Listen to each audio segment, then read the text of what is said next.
اعوذ باللہ من الشیطان الرجیم بسم اللہ الرحمن الرحیم یا ایھا الذین آمنوا اے ایمان والو لا تأکلوا الربا اضعافا مضاعفا سود مت کھاؤ دگنے پر دگنا کر کے واتقوا اللہ اور اللہ تعالیٰ سے ڈرو لعلکم تفلحون تاکہ تم کامیاب ہو جاؤ فلاح پا جاؤ واتقوا النار التی اور اے ایمان والو ڈرو اس آگ سے کہ اعدت للکافرین جو دراصل کافروں کے لیے تیار کی گئی وَأَطِيعُوا اللَّهَ وَالرَّسُولَ اور اطاعت کرو اللہ اور اس کے رسول کی لعلکم ترحمون تاکہ تم پر رحم کیا جائے وَسَارِعُوا اور بھاگو دوڑو سبقت لے جاؤ الی مغفرۃ من ربکم اپنے رب کی جانب سے مغفرت اور بخشش پر وجنت اور دوڑو ایسی جنت کی طرف کہ عرضها السماوات والارض جس کی چوڑائی خالی آسمانوں اور زمینوں جتنی ہے اعدت للمتقین اور وہ جنت متقین کے لیے تیار کی گئی. اب متقین کون لوگ ہیں؟ الذین وہ لوگ ہیں کہ ينفقون جو خرچ کرتے ہیں اللہ کے راستے میں فی السراء والضراء خوشی اور تکلیف دونوں موقع میں خوشی ہو تب بھی تکلیف ہو تب بھی. اور دوسری صفت کیا ہے ان کی والکاظمین الغیظ اور وہ غصے کو پی جانے والے ہیں غصے کو دبانے والے ہیں والعافین عن الناس اور تیسری صفت کیا ہے کہ لوگوں کو معاف کرنے والے ہیں واللہ یحب المحسنین اور اللہ تعالی نیکی کرنے والوں کو احسان کرنے والوں کو پسند فرماتے ہیں. سورہ آل عمران کی آیت نمبر 130 131 32 33 اور 134 یہ 5 آیتیں آپ کے سامنے تلاوت ہوئی ہیں. ترجمہ آپ نے سنا. ان آیات کے 3 درس اس سے پہلے گزر چکے ہیں اور آج چوتھا درس ہے. پہلی آیتوں میں ایک تو سود کا مسئلہ بیان ہوا سود کی مکمل وضاحت اور سود مفرد سود مرکب اور اس کی تفصیل پیچھے درس میں گزر چکی ہے. اور دوسری آیت میں اللہ تعالیٰ ایمان والوں کو جہنم سے ڈرا رہے ہیں اور آگے کہہ رہے ہیں اعدت للکافرین کہ جہنم تمہارے لیے نہیں بنی یہ تو کافروں کے لیے بنی ہے لیکن تم کیوں بھاگ بھاگ کے جہنم میں جا رہے؟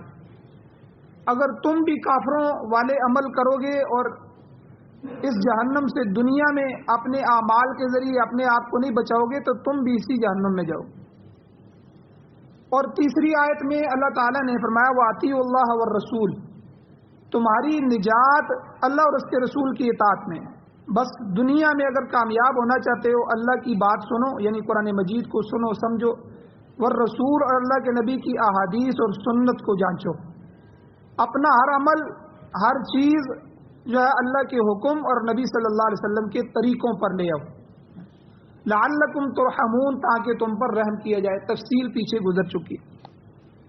اور چوتھی آیت میں جو اللہ نے فرمایا کہ اللہ کی طرف سے مغفرت کہ جب تم اللہ اور اس کے رسول کی اطاعت کرو گے تو نتیجہ کیا ہوگا اللہ تمہیں اپنی مغفرت عطا فرمائیں گے اپنی خوشنودی عطا فرمائیں گے اللہ تمہاری بخشش فرمائیں گے اور ایسی جنت دے گے جس جنت کی اللہ نے ان آیات کے اندر صفات بیان فرمائی کہ خالی جس پلاٹ کی چوڑائی آسمان اور زمین جتنی ہو.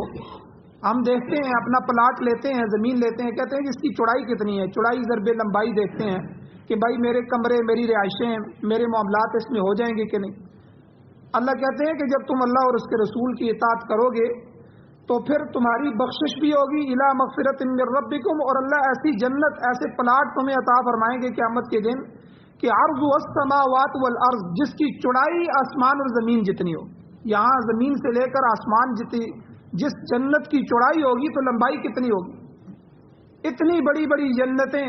پھر آگے اللہ کہتے ہیں اعدت للمتقین اور یہ جنت متقین کے لیے تیار کی ہے. دنیا میں جو ڈرنے والے ہیں دنیا میں جو اللہ کے خوف کے ساتھ زندگی گزارنے والے ہیں دنیا میں جو آخرت کی فکر کرنے والے ہیں ان لوگوں کے لیے یہ سب چیزیں تیار کی گئی.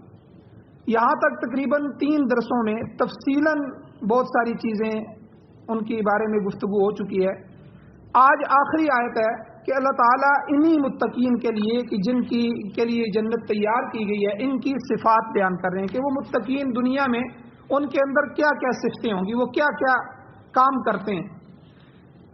تو اللہ تعالیٰ نے پہلے فرمایا کہ الذین، وہ متقین وہ لوگ ہیں کہ ینفقون، جو خرچ کرتے ہیں، دنیا میں خرچ کرنا، فی السراء والضراء، خوشی کی حالت میں اور تکلیف کی حالت، یعنی مال موجود ہے تب بھی خرچ کرتے ہیں، مال موجود نہیں ہے تب بھی خرچ کرتے ہیں۔ یعنی عجیب صفت اللہ تعالیٰ نے بیان فرمائی، اور حضور علیہ الصلوۃ والسلام کی یہ صفت تھی، اللہ کے نبی کی یہ صفت تھی۔ جب کوئی مانگنے والا حضور کے پاس آتا تو حضور علیہ الصلوۃ والسلام کے پاس جتنا ہوتا وہ سارا اٹھا کے دے دیتے۔ حضور نے کبھی مال جمع نہیں کیا۔ امت کے لیے اجازت ہے، منع نہیں ہے، حلال مال کو آپ جمع بھی کر سکتے ہیں، لیکن اس کو جمع کر کے کریں گے کیا؟ وہ پیچھے وارثوں کا ہو جائے گا۔ آپ کا وہی ہے جو آپ نے اپنے ہاتھوں سے جنت کے لیے بھیجا، جو آپ نے صدقہ کر دیا، جو آپ نے مسجد بنا دی، جو آپ نے مدرسہ بنا دیا، جو آپ نے یتیموں، مسکینوں، بیواؤں پر اور حقداروں پر خرچ کر دیا اللہ کے راستے میں، اللہ کی رضا کے لیے، وہ آپ کا آخرت میں سیو ہے، وہ آپ کا اکاؤنٹ ہے۔ جو پیچھے رہ گیا وہ تو اسی دن، جس دن آپ کی روح نکلے گی، اسی دن وارثوں کے حصے اللہ نے پہلے ہی طے کر دیے۔ بیٹوں کو اتنا ملے گا، بیٹیوں کو اتنا ملے گا، بیوہ کو اتنا ملے گا، بھائیوں کو اتنا ملے گا، بہنوں کو اتنا ملے گا، یہ حصے اللہ نے طے کر دیے۔ تمہارا اور ہمارا وہی ہے جو ہم نے آگے بھیج دیا۔ تو اس لیے حضور کی یہ عادت تھی، حضور علیہ الصلوۃ والسلام کے پاس صبح مال آیا تو شام تک، چاہے وہ کروڑوں روپے ہوں، وہ خرچ کر دیتے تھے۔ حضرت بلال کو کہتے تھے، بلکہ کئی واقعات حدیث میں ایسے آتے ہیں کہ رات کو حضور جب سونے کے لیے جانے لگے گھر میں تو بلال سے پوچھا کہ کوئی بچا ہے؟ انہوں نے کہا کہ حضور کچھ مال بچ گیا۔ حضور گھر نہیں گئے، مسجد نبی میں آرام فرمایا۔ دوسرے دن پھر بلال نے تقسیم کر دیا، حضرت بلال رضی اللہ تعالیٰ عنہ نے پھر پوچھا شام کو کہ کچھ بچا ہے؟ حضور کوئی نہیں بچا۔ تو پھر حضور گھر میں تشریف لے گئے۔ تو یہ تو حالت اس وقت ہوتی تھی جب حضور کے پاس مال آتا تھا، اور جب مال نہیں آتا تھا تو حضرت بلال رضی اللہ تعالیٰ عنہ کو کہا ہوا تھا کہ کسی آدمی سے قرضہ لے لیا کرو، تو وہ قرضہ لے لیتے تھے، اور غریبوں کی اور بیواؤں کی، یتیموں کی، جو بچے جو مانگنے کے لیے آتے، جو اپنے عذر رکھتے حضور کے سامنے، تو حضور ان کو قرضہ لے کے بھی دے دیتے تھے، اور پھر جب مال آتا تھا تو پہلے قرضہ ادا کرتے تھے، باقی مال کو تقسیم کر دیتے تھے۔ اور اسی لیے حضور علیہ الصلوۃ والسلام اس دنیا سے جب تشریف لے گئے تو حضور کے گھر میں کوئی چیز نہیں تھی، کوئی درم، کوئی دینار، کوئی چیز نہیں تھی۔ تو تلواریں تھیں، تلواریں لٹکی ہوئی تھیں، 8 کے 9 تلواریں تھیں، زریں تھیں۔ وہ یہودی عورت جو ہے، اسرائیل کی وزیر تھی، اس نے پوری دنیا کے اندر سروے کیا کہ کون سی طاقتیں جن سے ہم لڑ سکتے ہیں، کون سی طاقتیں جن کو ہم آپس میں لڑا سکتے ہیں، ٹھیک ہے، تاکہ ہمیں گریٹر اسرائیل قائم کیا جا سکے۔ ان کے ہاں یہ گریٹر اسرائیل کا مطلب یہ ہے کہ ہم فلسطین میں مسجد اقصی کو گرائیں گے، یہاں اپنا ٹیمپل قائم کریں گے، جو پرانا ہمارا ٹیمپل ہے وہ ہم یہاں قائم کریں گے۔ تو اس کے لیے لگے ہوئے ہیں۔ عربوں کو تو انہوں نے اپنے ساتھ ملا لیا ہے، بلکہ عربوں کے اندر تو انہوں نے اور بھی بہت ساری فحاشات جاری کر دی ہیں۔ تو عجم کے اندر بھی وہ محنت کر رہے ہیں، آہستہ آہستہ ہمارے دل سے بھی وہ مسجد اقصی اور فلسطین کی محبت نکال رہے ہیں۔ حالانکہ یہ جو فلسطین ہے، مسجد اقصی ہے، یہ ہزاروں انبیاء کی سرزمین، وہاں اب بھی دفن ہے سلیمان علیہ السلام، داؤد علیہ السلام، اور اکثر ان میں بنی اسرائیل کے پیغمبر بھی تھے ہمارے جو ہے۔ تو اسی طرح یہ مقدس سرزمین ہے اور مسلمانوں کا قبلہ اول ہے۔ حضور علیہ السلام نے 17-18 مہینے اس کی طرف نمازیں پڑھی، قبلہ اول کی طرف۔ پھر حضور کو حکم ہوا، حضور کے لیے ہمیشہ کے لیے، قیامت تک کے لیے بیت اللہ کو قبلہ مقرر کیا گیا۔ تو اس یہودی عورت نے اس سے تجزیہ کیا حضور علیہ الصلوۃ والسلام کی موت سے، کہ دیکھو مسلمانوں کا یہ جو کمانڈر ہے، یہ جو نبی ہیں، دنیا سے جب جا رہے ہیں تو ان کے اکاؤنٹ میں کوئی پیسے نہیں تھے، ان کے گھر میں کوئی پیسہ نہیں تھا، لیکن عسکری قوت موجود تھی۔ گھوڑے حضور کے وہیں بندھے ہوئے تھے، حضور کی جو تلوار اور تیر اور نیزے تھے وہ حضور کے گھر میں موجود تھے۔ یعنی آدمی اگر اتنا غریب بھی ہو جائے کہ گھر میں کچھ بھی نہ رہے، لیکن اسے اپنی طاقت سے کبھی غافل نہیں ہونا چاہیے۔ کفر تیار بیٹھا ہے تمہیں مٹانے کے لیے، اور جب سے مسلمانوں نے جہاد کو چھوڑا ہے پوری دنیا میں ان پر ذلت مسلط ہوئی۔ آج طالبان نے جہاد کیا ہے، جہاد کی برکات سے دیکھیں اللہ نے پورا ملک ان کو واپس کر دیا، اور 60 ممالک کو اللہ نے ذلیل کر کے وہاں سے نکالا۔ معاہدے کر رہے ہیں ہمیں رستہ دو، ہمیں نکلنے دو، کبھی پاکستان کو کہہ رہے ہیں، کبھی قطر میں مذاکرات کر رہے ہیں، کبھی روس میں مذاکرات کر رہے ہیں، جی ان کو سمجھاؤ، یہ اب ہمیں جانے نہیں دیتے، ہمیں رستہ نہیں دیتے، ہم اپنی بچی کچی ساخت اور فوجیں نکال کے کسی طرح چلے جائیں۔ پوری دنیا نے اس ذلت کو دیکھا، تو کیا ہوا؟ وہ 21-22 سال کی جد و جہد، ان کی محنت، ان کی قربانیاں، ان کا جہاد، اللہ کی طرف تقوی، اللہ کی ذات پر بھروسہ، اپنی قوم کی محبت، ان چیزوں نے ان کو غالب کر دیا، اور آج مسلمان سے یہ سب چلا گیا۔ تو جہاد کی محبت تو چلی گئی، جہاد کو تو وہ دہشت گردی کہتا ہے، جو جی کون رائفل خریدے، کون پسٹل خریدے جہاد کے لیے، یہ تو دہشت گردی کا حکم ہمیں دے رہے ہیں۔ حالانکہ یاد رکھیں یہ اسرائیل کی وزیر جو ہے، جو ان کی وزیر عسکری تھی، اس نے یہ تجزیہ کیا کہ مسلمانوں کا پیغمبر دنیا سے جا رہا ہے، اس کے گھر میں کھانے کے لیے کچھ نہیں ہے، لیکن اس کی عسکری قوت پوری گھر میں موجود۔ تو بہرحال اللہ کے نبی صلی اللہ علیہ وسلم کی یہ عادت ہوتی تھی کہ جب مال آتا تو پھر تو بے دریغ خرچ کرتے، اس کو خرچ کرنے سے پہلے سوتے بھی نہیں تھے، آرام نہیں فرماتے تھے، گھر میں نہیں داخل ہوتے، اور جب نہیں ہوتا تو قرضہ لے کے دیتے تھے۔ تو یہ پہلی صفت اللہ تعالیٰ نے ایمان والوں کی، متقین کی یہ بیان فرمائی، الذین ينفقون فی السراء والضراء، کہ وہ ایمان والے متقی لوگ وہ ہیں جو خوشی کی حالت میں اور تکلیف کی حالت میں، دونوں حالتوں میں خرچ کرتے ہیں۔ اچھا، یہی وہ چیز ہے جو اسی آیتوں سے پہلی 2 آیتوں میں اللہ نے بیان فرمائی، سود۔ یہ جو خرچ کرنا ہے نا، انفاق فی سبیل اللہ، یہ سود کی جڑ کاٹتا ہے، کیونکہ جو سودی آدمی ہوتا ہے، سود خور، وہ کسی غریب کی غربت سے فائدہ اٹھاتا ہے۔ بندہ آگے جی میرے پاس کوئی نہیں ہے، بچی کی شادی کرنی ہے یا فلاں معاملات ہے، میں تنگ ہوں، مجھے کوئی پیسے دے دو، قرضہ دے دو۔ بھائی میں قرضہ تو تمہیں دوں گا لیکن مجھے اس پہ نفع چاہیے۔ اب وہ بیچارہ سب سے مانگتا ہے، کوئی نہیں دیتا، آخر وہ اس پہ آ جاتا ہے اپنے آپ کو ذلیل کروانے کے لیے، پھر وہ اس پر قرضہ دیتا ہے، اب وہ واپس نہیں کر سکتا، پھر وہ اس کو بڑھاتا ہے، پھر کرتے کرتے وہ جو ₹1,00,000 لیا ہوتا ہے وہ 10 سالوں بعد ₹7,00,000 بن جاتا ہے، اور سود اس کا بڑھتے بڑھتے کہاں پہنچ جاتا ہے۔ تو یہی اللہ نے شروع میں کہا، یا ایھا الذین آمنوا لا تأکلوا الربا، اے ایمان والو سود مت کھاؤ، اضعافا مضاعفا، دگنے پر دگنا اور تگنا کر کے۔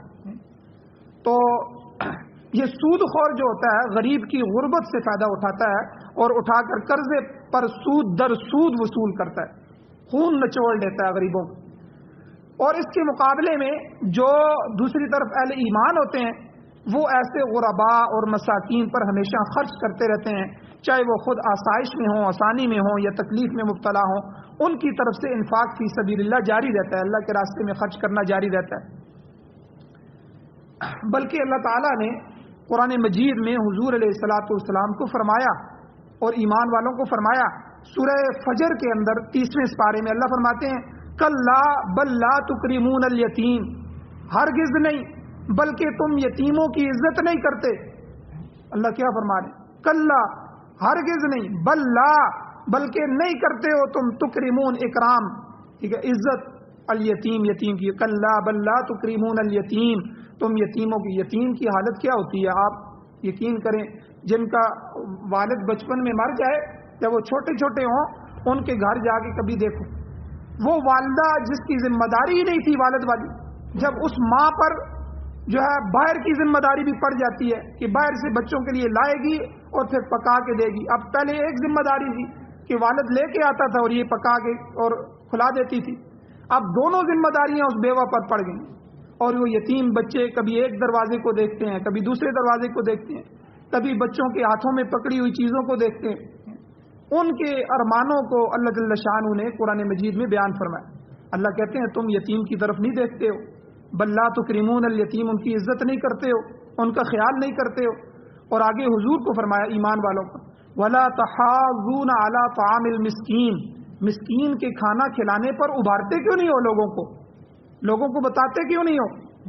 تحاضون کہتے ہیں یعنی فل ابھارو، جذبہ دلاؤ، جوش دلاؤ، کیوں نہیں تم یہ جو ہے مساکین کا خیال رکھتے؟ مسکین آدمی، جب کئی لوگ جو ہے آپ نے سنا ہوگا اخباروں میں کہ اس نے پہلے اپنے بچوں کو مارا، پھر خود وہ لٹک کے مر گیا، ذرا تصور کریں اس کے اوپر کیا حالات گزر رہے ہوں گے کہ اس نے یہ فیصلہ کیا ہوگا. کوئی بندہ اپنے بچوں کو اپنے ہاتھوں سے نہیں مار سکتا. لوگ اجتماعی خودکشیاں کر رہے ہیں, پورے گھرانے خودکشیاں کر رہے ہیں. تو اس لیے آپ لوگوں کے گھروں کے ٹٹولیں اپنے محلے میں, اپنے ارد گرد میں, اپنے عزیز و اقارب میں دیکھیں. جو کمزور لوگ ہیں ان کو ان کے پاؤں پر کھڑا کریں, چھوٹا موٹا کاروبار شروع کرا دیں ان کو. تو اللہ نے اگر آپ کو وسعت دی ہے, آپ ان کے گھروں میں راشن ڈالیں, ان کے معاملات کو حل کریں.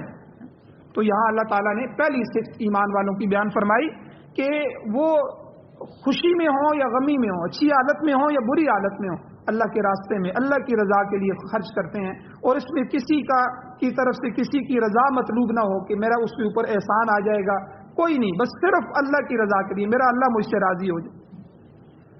اور صحابہ اکرام کی جو صفات قرآن مجید میں اللہ تعالیٰ نے بیان فرمائی ہے, ایک صفت ان کی اللہ نے یہ فرمائی کہ والذین یؤثرون علی انفسہم ولو کان بہم خصاصہ, کہ وہ اپنی جانوں پر دوسروں کو ترجیح دیتے ہیں اگرچہ خود فقر میں ہوں, محتاجگی میں ہوں.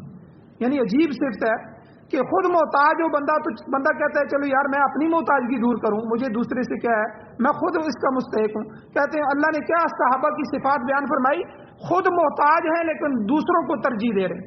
میں ایک دو واقعے آپ کے سامنے صحابہ کے رکھتا ہوں. حضور کے پاس مہمان آ گیا, حضور میری مہمان نوازی کیجیے, میں مسافر ہوں, باہر سے آیا ہوں. پہلے زمانے میں اسی طرح ہوتا تھا, ہمارے یہ 30 40 50 سال پہلے بھی یہ روایت قائم تھی کہ کسی گاؤں میں کوئی باہر سے اجنبی مسافر آ جاتا تو وہ مسجد میں آ جاتا تھا, لوگ اس کو دیکھتے تھے تو کوئی نہ کوئی اس کو گھر میں لے جاتا تھا, کھانا کھلا دیتا تھا, رات اس کو ٹھہرا دیتا تھا. تو یہ صفات تو معاشرے میں موجود تھی, لیکن حضور کے زمانے میں حضور کے پاس آتے تھے, مسجد نبوی میں آتے تھے. اب مہمان آ گیا تو حضور نے صحابہ کو فرمایا کہ کون بھائی اس کو لے کے جائے گا. تو ایک صحابی کھڑے ہو گئے, انہوں نے کہا کہ یا رسول اللہ, میں یہ آپ کے مہمان ہیں تو آج میرے مہمان ہیں. تو وہ لے گئے. اب جب جا کر گھر میں ان کو ٹھہرایا اور بیوی سے پوچھا کھانے کے لیے کچھ ہے, انہوں نے کہا کہ اللہ کے بندو پہلے پوچھ لیتے, کھانے کے لیے تو ہمارے کھانے کے لیے بھی کچھ نہیں ہے, اتنا کھانے کے لیے ہے جو بچوں کو کھلا دیں بس, آج تو فاقہ چل رہا ہے. انہوں نے کہا کہ کوئی بات نہیں, اللہ کے نبی کے مہمان ہیں, بچوں کو بلا پھسلا کے سلا دو. اور ہماری حالت یہ ہوگی, اس وقت مہمانوں کے ساتھ میزبان بیٹھ کے کھاتے تھے تاکہ جو ہے ان کو تکلف نہ ہو. تو میں دسترخوان پر کھانا رکھوں گا جتنا کھانا مہمان کے لیے ہے, اور تم چراغ درست کرنے کے بہانے کھڑے ہو جانا اور چراغ بجھا دینا. تو ہم ویسے ہی ہاتھ چلاتے رہیں گے, منہ ہلاتے رہیں گے, مہمان سمجھے گا یہ کھا رہے ہیں, اور تاکہ اللہ کے نبی کا مہمان سیر ہو جائے, اس کا پیٹ بھر جائے. اور اسی طرح ہوا. اور صبح جب وہ صحابی حضور کے پاس پہنچے تو وحی کے آثار شروع ہو گئے, اور یہ آیات اللہ جل شانہ نے قرآن مجید میں اتاری کہ وہ خود محتاج ہوتے ہیں لیکن اس کے باوجود وہ دوسروں کو اپنے اوپر ترجیح دیتے ہیں. اور اسی طرح ایک واقعہ غالباً غزوہ بدر کا ہے یا غزوہ احد کا ہے کہ آپ حیران ہیں, دیکھیں کہ بالکل موت کا جو آخری وقت ہوتا ہے, پیاس شدت کی ہوتی ہے, بندے کو تکلیف میں ہوتا ہے, کوئی ہوش نہیں رہتا بندے کو. اب جنگ میں صحابہ زخمی پڑے ہیں, تو اب پانی پلانے والا آیا ایک صحابی کے پاس, ان کو پانی پلانے, وہ موت کی کشمکش میں ہے زندگی میں. تو انہوں نے پانی آگے کیا تو اتنے میں دوسرے صحابی نے جو زخمی پڑا ہوا تھا اس نے آواز لگائی پانی پانی پانی. تو اس صحابی نے اس وقت کہا کہ نہیں, میرے بھائی کو پہلے پانی پلاؤ. اب وہ اس کی طرف گیا تو تیسری آواز آئی, وہ تیسرے کے پاس گئے, وہ شہید ہو گیا. جب بعد کے دوسرے کے پاس آئے وہ بھی شہید ہو گئے, پہلے کے پاس آئے اتنے میں وہ بھی شہید ہو چکے.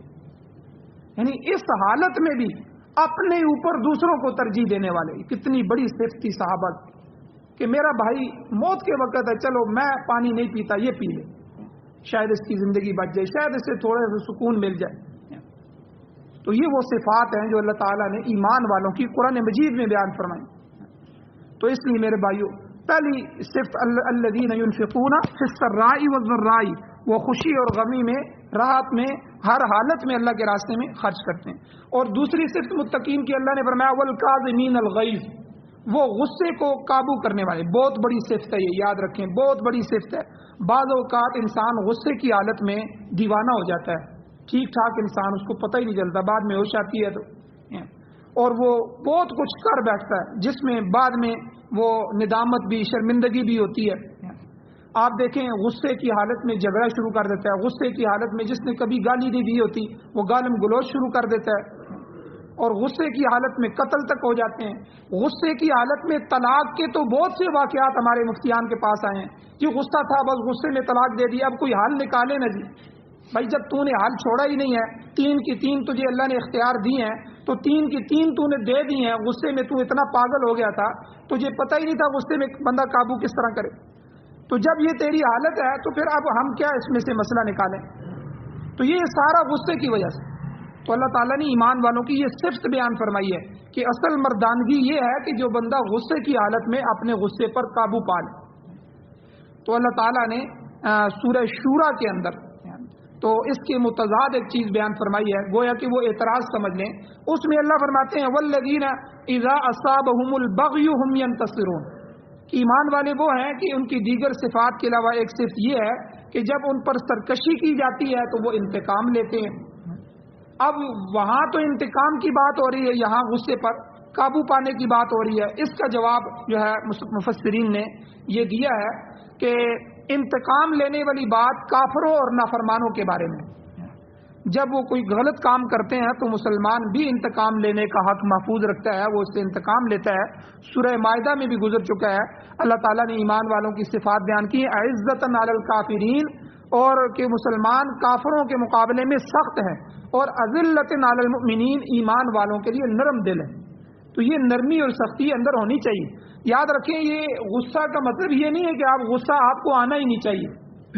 غصہ آتا ہے، اگر غلط بات ہے تو اس پہ غصہ جائز بھی بنتا ہے. اور اگر جو ہے اس طرح کی بات، مثلا غصہ ہے جہاد میں، آپ کافروں پر غصہ کریں، اللہ نے حکم دیا ہے کہ اللہ کے رسول کے دشمن ہیں تو آپ ان پر غصہ کریں، تلوار چلائیں. لیکن عام جو ہے اسی طرح شہوت ہے. بعض بندے کہتے ہیں جی شہوت سے انسان کو نہیں، شہوت کو ختم کرنے کا حکم نہیں ہے. شہوت تو ہے، شہوت کو جائز راستے میں لے کے آیا جائے. ٹھیک ہے، مثلا نکاح کریں، نکاح کے ذریعے آپ اپنی شہوت کو پورا کریں، یہ تو بلکہ ثواب بھی ہے اور اس کا حکم بھی ہے. بلکہ ایمان کی تکمیل کا اللہ کے نبی نے فرمایا کہ جس نے نکاح کر لیا اس کا آدھا ایمان مکمل ہو گیا، اس نے بہت ساری برائیوں سے بچ گیا. اب شہوت نہیں ختم کرنی، غصہ نہیں ختم کرنا، بلکہ اس کو صحیح موقع پہ خرچ کرنا ہے. تو ان دونوں آیتوں کو سامنے رکھیے تو تضاد نہیں ہے اس میں. ٹھیک ہے، یہ ایک دوسرے کے مقابل نہیں ہے، بلکہ کافروں پر غصہ ہے.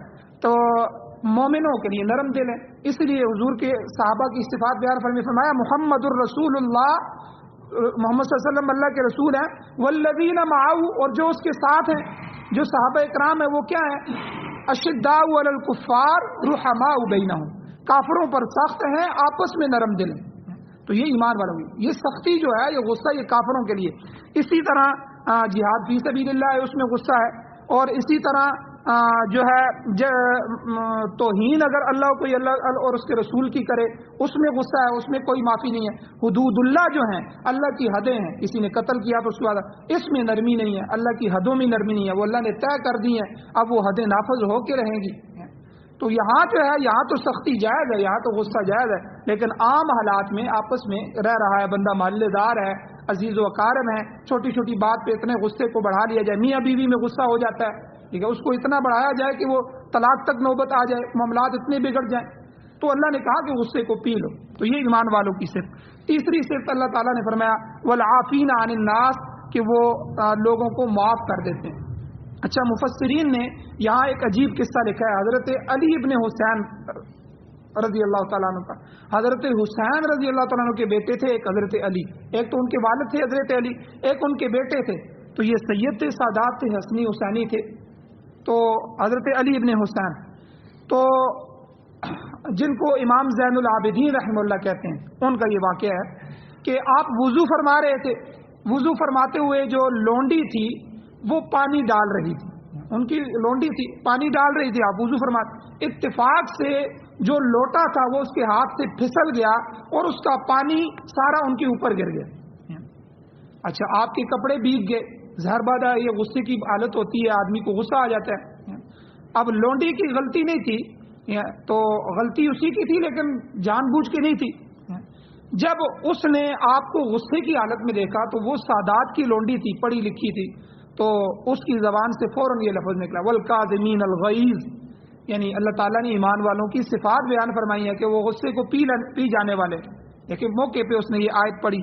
جب یہ آیت پڑھی تو فوراً امام زین العابدین رحمہ اللہ کا غصہ دور ہو گیا، انہوں نے کہا کہ ٹھیک ہے میں تو اس سے انتقام نہیں لوں گا، ٹھیک ہے۔ تو یہ صاحب علم لونڈی تھی۔ پھر فوراً اس نے اگلی آیت پڑھی، اس نے کہا کہ والعافین عن الناس، مجھے پتہ ہے آپ غصہ تو پی گئے ہیں لیکن غلطی تو میری تھی، اب معافی کرنا بھی ایمان والوں کی صفت ہے، والعافین عن الناس۔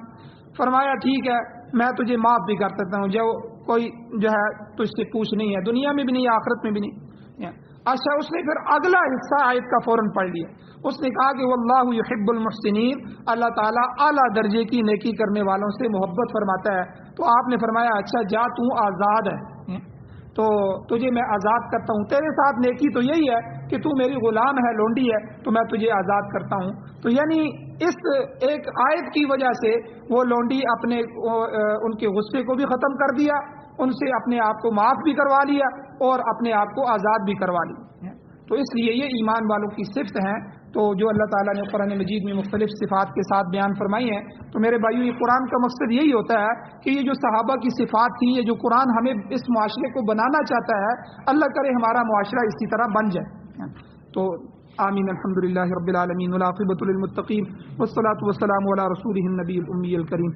یا اللہ ہماری کمیوں کو تائیوں کو معاف فرمائیے، درگزر فرمائیے، صغیرہ کبیرہ گناہوں کو معاف فرمائیے، یا اللہ رحم فرمائیے، یا اللہ اپنے غضب غصے انتقام سے ہمیں محفوظ فرمائیے، یا اللہ قرآن مجید پڑھنے سننے سمجھنے اس پر عمل کرنے اس کی اشاعت کرنے کی توفیق عطا فرمائیے، سعادت والی زندگی شہادت والی موت نصیب فرمائیے، یا اللہ پوری دنیا میں ہمیں قرآن و سنت کا نظام نصیب فرمائیے، یا اللہ جتنے باطل نظام کام کر رہے ہیں، جمہوریت ہے، سیکولرزم ہے، یا اللہ سوشلزم ہے اور دہریت ہے، ملحدیت ہے، یا اللہ ان سب نظاموں کو ختم فرمائیے، اپنا اور اپنے محبوب کا نظام قرآن و سنت کا خلافت راشدہ کا نظام ہمیں نصیب فرمائیے، یا اللہ جو بیمار ہیں ان کو شفا عطا فرمائیے، جو مشکلات کے اندر پھنسے ہیں ان کی مشکلات کو حل فرمائیے، آسانیاں پیدا فرمائیے، یا اللہ جو ایمان کی حالت سے اس دنیا سے جا چکے ہیں یا اللہ ان سب کی بخشش فرمائیے، بلند درجات عطا فرمائیے، یا اللہ ہم سب کو قبر حشر آخرت کی تیاری نصیب فرمائیے، یا اللہ ہماری مسجد کے کام کو جلد از جلد پایہ تکمیل تک پہنچائیے، تعاون کرنے والوں کے تعاون کو قبول فرمائیے، ان کو عزتیں عطا فرمائیے،